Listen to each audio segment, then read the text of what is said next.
যে টপিকটাতে কথা বলছি এই টপিকটা একটু আনকনভেনশনাল। মানে আমি জেনারেলি এই টপিক নিয়ে কথা বলি না, কিন্তু আজকে বলছি। টপিকটা হচ্ছে পুঁজিবাদ। পুঁজিবাদ বিভিন্ন সময়ে বামপন্থীরা দেখবেন বিশেষ করে পুঁজিবাদ পুঁজিবাদ বলে বলে থাকে। বিভিন্ন বামপন্থী দলগুলো তারা পুঁজিবাদের বিরুদ্ধেই কথা বলে জেনারেলি।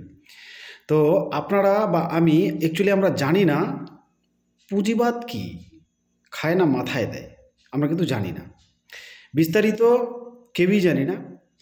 আজকে জাস্ট ছোট্ট একটা এক্সাম্পল দেওয়ার চেষ্টা করছি এই পুঁজিবাদ জিনিসটা আসলে কি। জাস্ট একটা এক্সাম্পল দিলেই বুঝে যাবেন। আমরা সবাই জানি বিশ্বজুড়ে একটা সংকট দেখা দিয়েছে জ্বালানি গ্যাস এবং জ্বালানি তেলের, অর্থাৎ পেট্রোলিয়াম, ডিজেল ইত্যাদি। কেন? কারণ ইরান, আমেরিকা, ইসরায়েল এই তিন দেশ যুদ্ধে লিপ্ত এবং এখানে কে দোষী আর কে দোষী না আমরা সকলে জানি। বিনা কারণে একটা স্বাধীন সার্বভৌম দেশে যুদ্ধ বাঁধিয়ে সেই দেশটাকে ধ্বংস করে সেই দেশের সম্পদকে লুট করে নিয়ে ভোগ করা দেশগুলোর নাম হচ্ছে ইম্পেরিয়ালিস্ট। এই ইম্পেরিয়ালিস্ট সাম্রাজ্যবাদীদের মধ্যে অন্যতম হচ্ছে আমেরিকা। গোটা মিডল ইস্ট অর্থাৎ আরব দেশগুলো, এগুলোকে কন্ট্রোল করার জন্য, গোটা আরব জুড়ে বিজনেস করার জন্য ওদের পোষ্য পুষে রেখেছে ওখানে ইসরায়েল নামে অ্যাকচুয়ালি তো পৃথিবীতে কোনো দেশ নেই, ওটা তো একটা জারজ country. We all know that. 1948-এ এই দেশটা গঠিত হয়, তার এক বছর আগে ভারত স্বাধীন হয় 1948-এ। এটা বিশেষ করে তথ্যটা দিচ্ছি আমি ভক্তবৃন্দদের জন্য। 1948 সালে এই দেশটার গঠন হয় এবং সেটাও জবরদস্তি। গোটাটা ফিলিস্তিন, এই ফিলিস্তিনের মাটিকে জবরদখল করে এই দেশটা গঠিত হয়। কেন, কিভাবে, সেটা বললে বিস্তারিত বলতে হয়, অতদূর আমি যাচ্ছি না। আমি বলবো পুঁজিবাদ নিয়ে। এই ফিলিস্তিন ব্রিটিশদের অধীনে ছিল, আমরা যেমন ব্রিটিশদের অধীনে ছিলাম, ফিলিস্তিনও তাই। পরবর্তীতে ওখানে এই যে ইহুদি এবং যে মূলত ইসলামিক জনগোষ্ঠীর মধ্যে ফিলিস্তিনপন্থী মানুষদের মধ্যে যে সংঘর্ষ দেখা দেয়, বিশেষ করে দ্বিতীয় বিশ্বযুদ্ধের সময় যখন সারা বিশ্ব জুড়ে হিটলার এই জায়নিস্টদের সাফাই করছিল সারা পৃথিবী থেকে, তখন তারা ওই ফিলিস্তিনেই গিয়ে আশ্রয়টা পেয়েছিল, বুক পেতে নিয়েছিল তারা, আসো ভাই আশ্রয় দেব। তারপরে হিন্দিতে বলে না, পিঠ মে খঞ্জর, সেই কাজটা করেছে।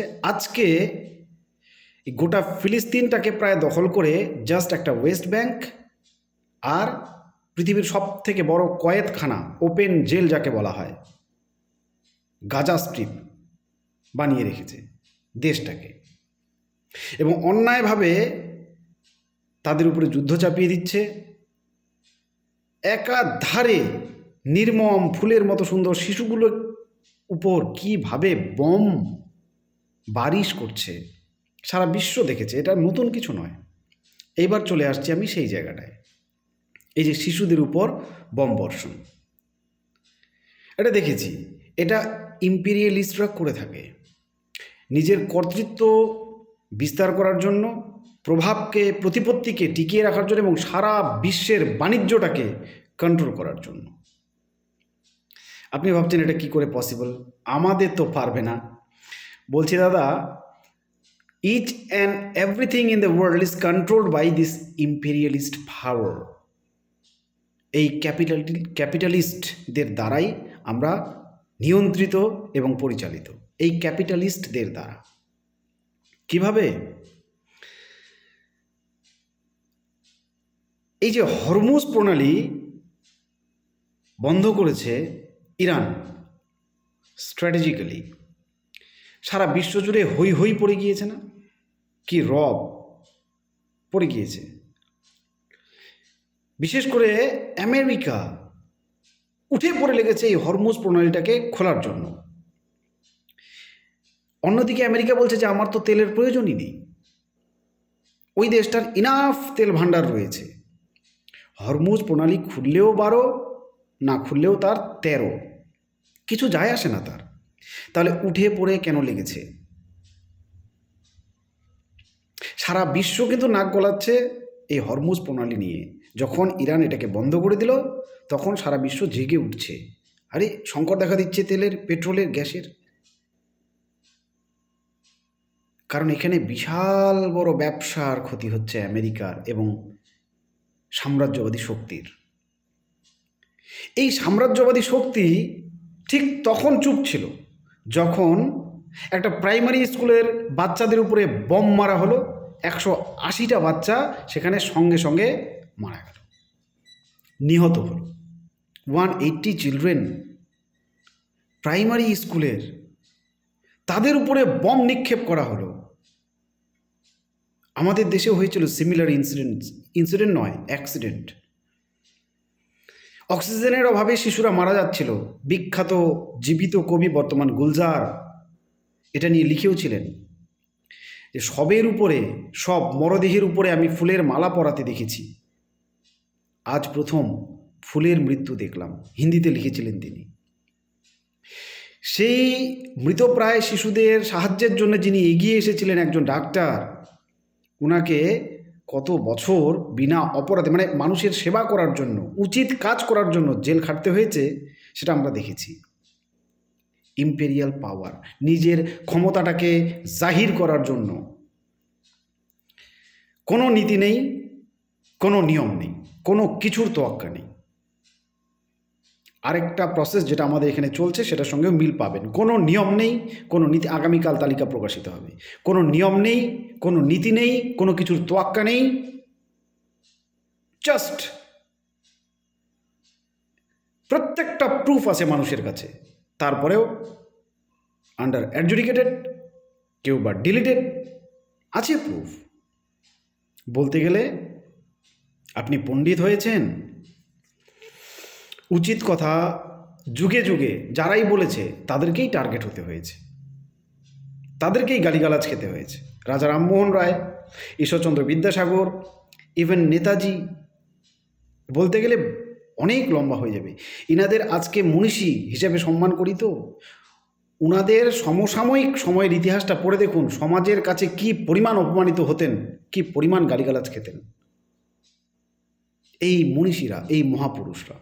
তাহলে আপনি আমি যদি অন্যায়ের প্রতিবাদ করি, ভক্তকুল সেটা সইবে কেন? এমনিও ভক্তকুল কথা বলতে পারে না, গালিগালাজ ছাড়া তারা কিছু জানেও না, তাহলে সেটা তারা করবে না কেন? ওই অধিকার থেকে ওদের বঞ্চিত করা যাবে না, ওরা করুক। এবার আসি পুঁজিবাদে।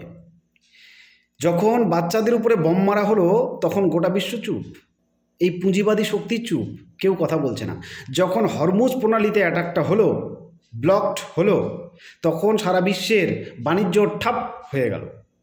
আর এই ঠাপ হওয়াতে হই হই রই রই শব্দ চারপাশে উঠল। এটাই হচ্ছে সাম্রাজ্যবাদ, আধুনিক সাম্রাজ্যবাদ, পুঁজিবাদ।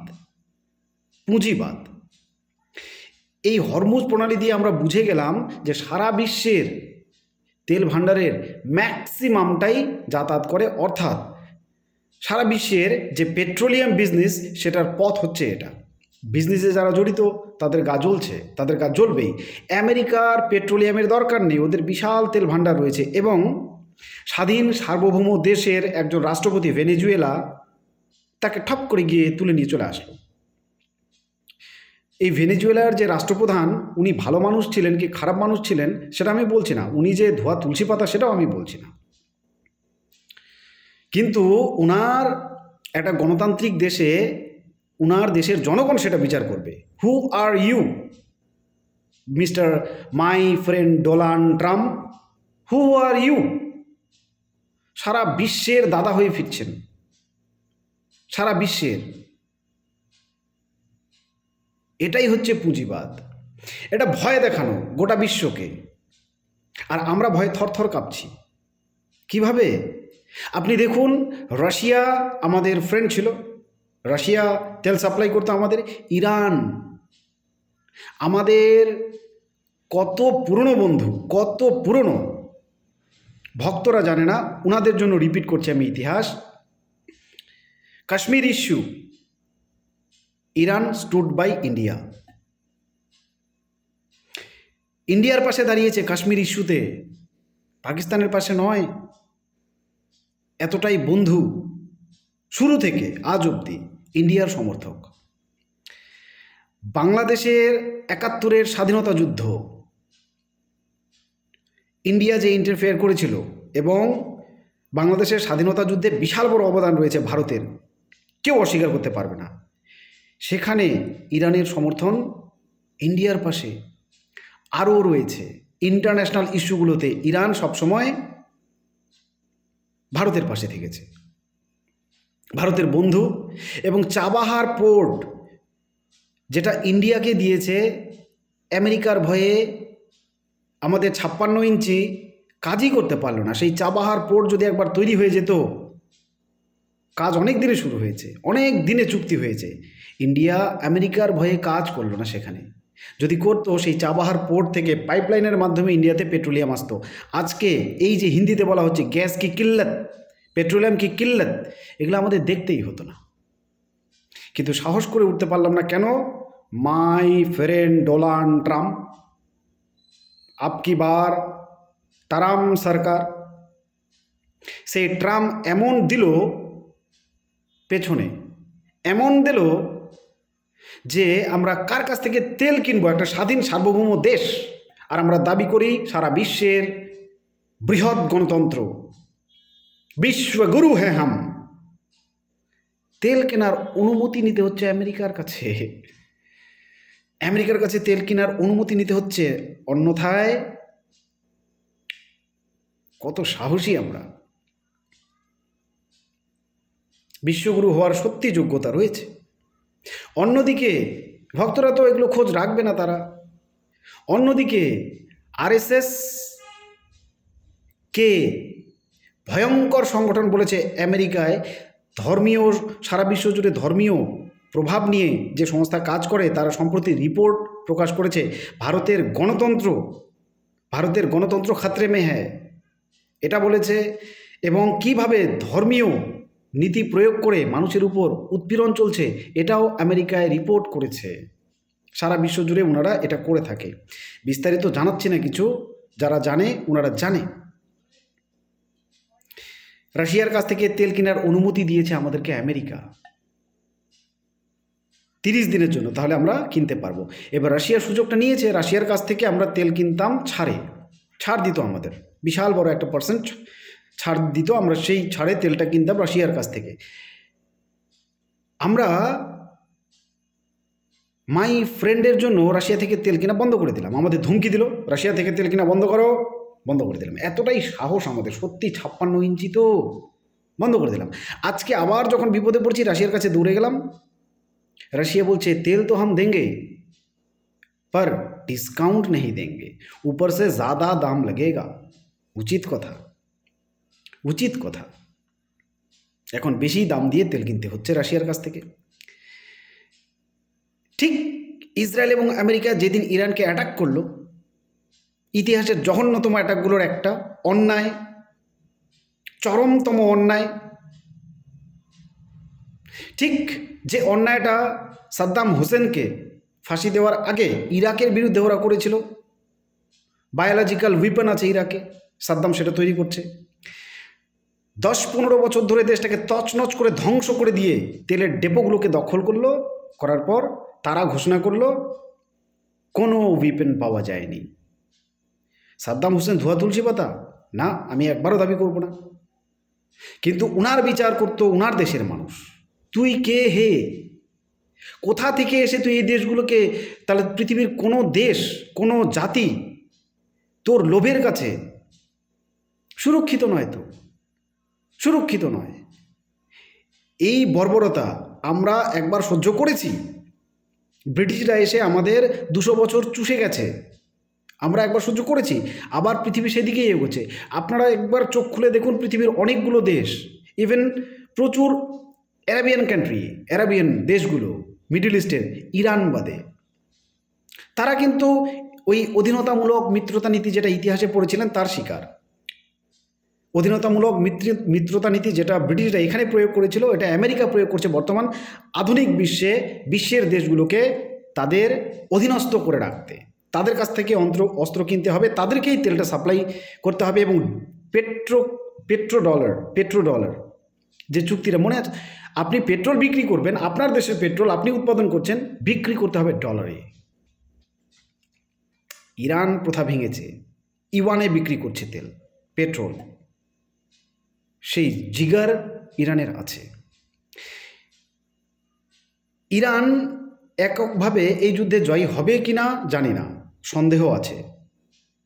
কিন্তু একটা জিনিস স্পষ্ট, সারা বিশ্ব জুড়ে আমেরিকা আজ একা হয়ে গিয়েছে।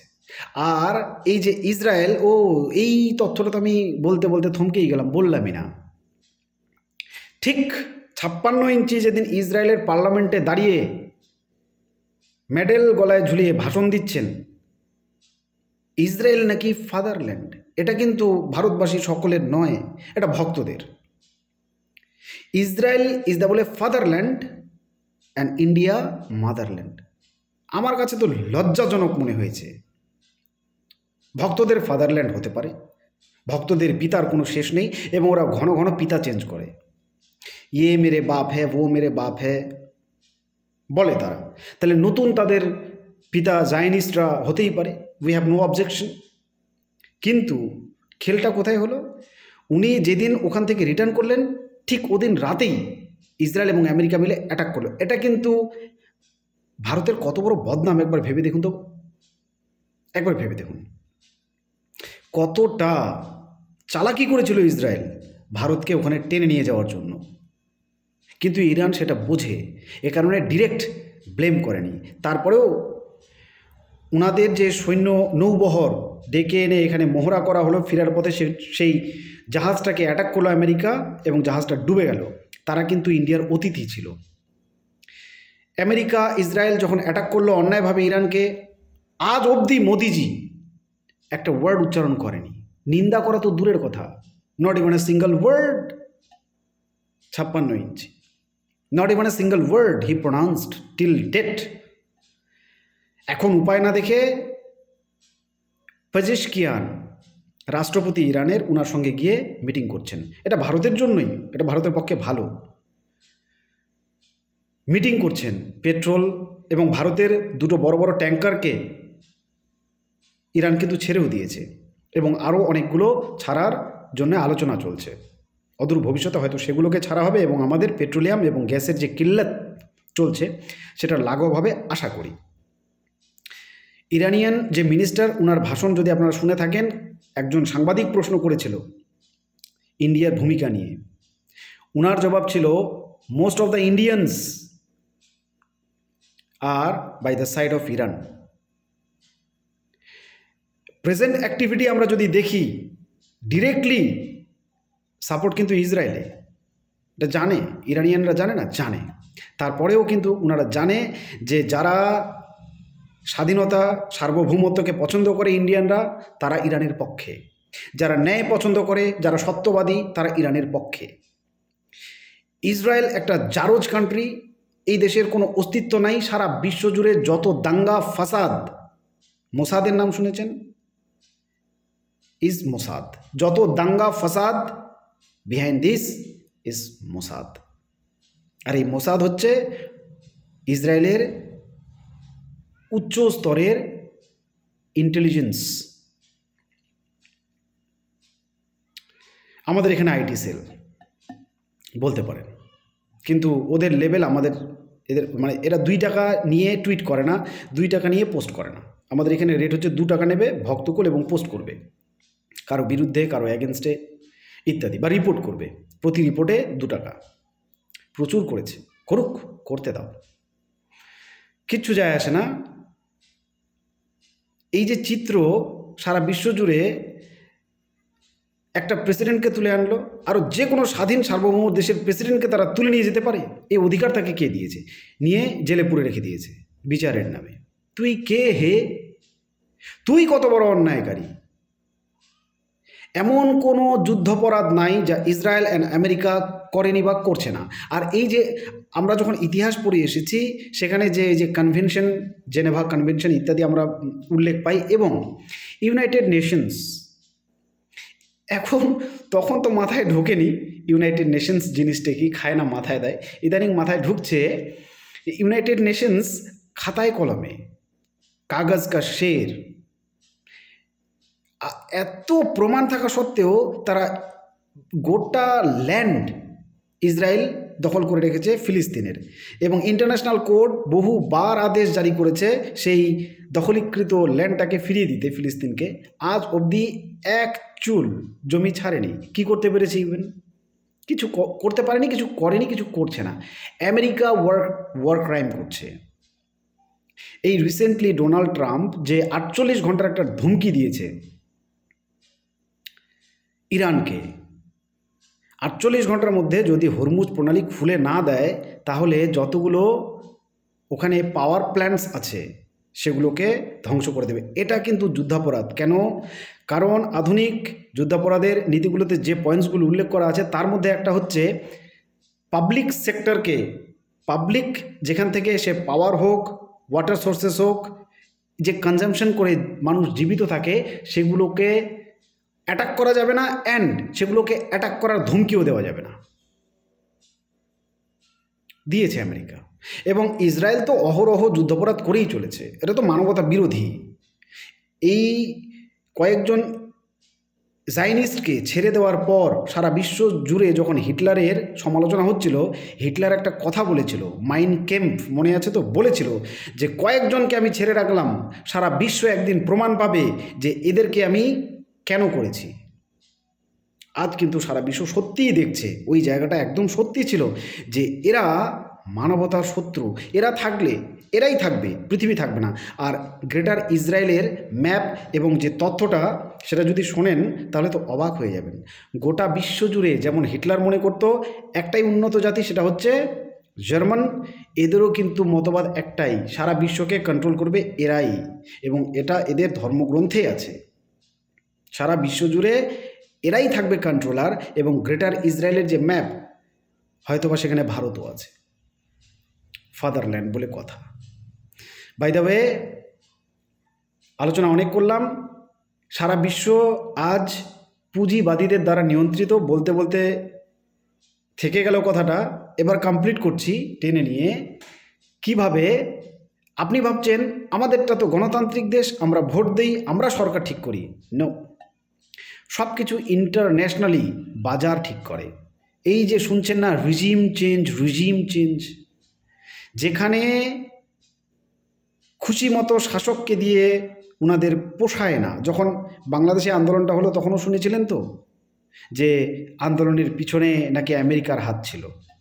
সারা বিশ্ব জুড়ে ওনারা এটা করে। আপনার মনে হবে ন্যাচারালি এটা হলো, এটা ন্যাচারাল আন্দোলন, এবং আন্দোলনকারীরা ন্যাচারালি শাসকের পতন ঘটিয়ে নতুন শাসককে নির্বাচন করে বসালো।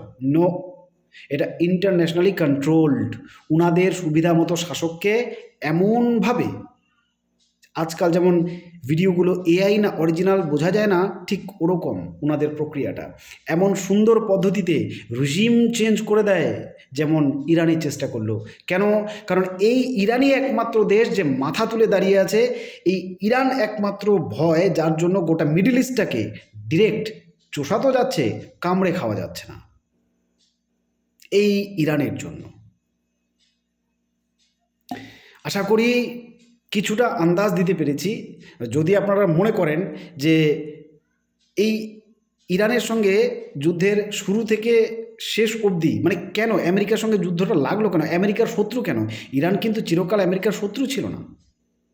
ইরান ছিল বন্ধুরাষ্ট্র আমেরিকার। আজকে চিরশত্রু কেন? যদি জানতে চান, তাহলে যদি আপনাদের পজিটিভ কমেন্টস পাই, তাহলে এই সম্পর্কিত ভিডিও আমি নিয়ে আসব। আর যদি এই চ্যানেলে পছন্দ না হয়, তাহলে নতুন এক চ্যানেল বানিয়ে সেখানে ওয়ার আপডেট দেওয়া শুরু করব। ধন্যবাদ।